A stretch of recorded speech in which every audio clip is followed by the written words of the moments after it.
The O Cannabis Conference and Expo returns to Toronto June 1st through the 3rd, and there's still some good booth locations available.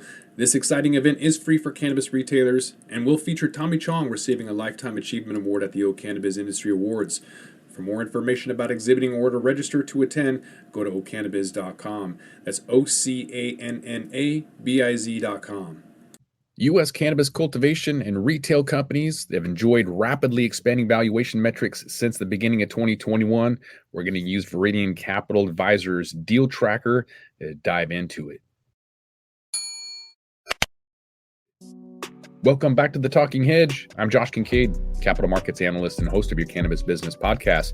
So we're looking at the enterprise resource value estimates for cultivation and retail sectors with more than 500 million of market cap versus the same measure with less than 500 million.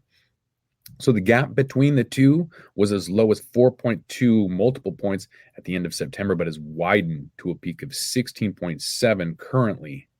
So in other words, the valuation for companies with a lot of money on hand was only 4.2 multiple points higher than companies that had less than $500 million in market cap. Whereas now that's kind of spread quite a bit. So first mover advantages is what I'm assuming that's all about. When you get money, you can expand, scale, and move beyond. So what you're seeing basically is another 4x multiple of that separation between companies that have money and companies that don't. And you're seeing the valuations now widening more in favor of companies that have gone out to get the money.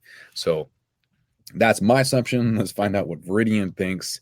They also think that there's a number of plausible reasons for the widening.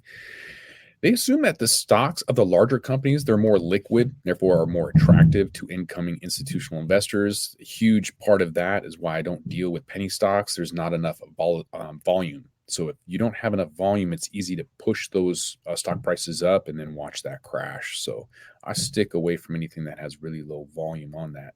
Another reason is that larger companies see more likely uplisting candidates upon the federal legalization. So the companies that do have money, they're going public and then they're getting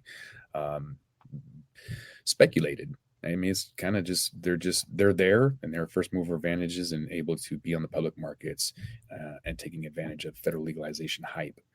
It's going to happen, but going up for no reason other than news is not investing.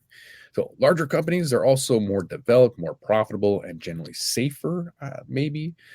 Again, first mover advantages, it's bigger you are, the less likely you are to fail, which is sad. Too big to fail is kind of a thing.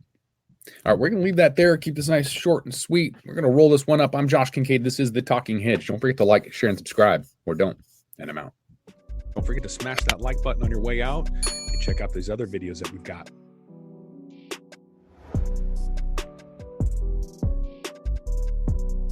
How do cannabis CEOs balance growth and optimization strategies? What is THCO, Delta 10, and CBNA, and why should you care about these minor cannabinoids?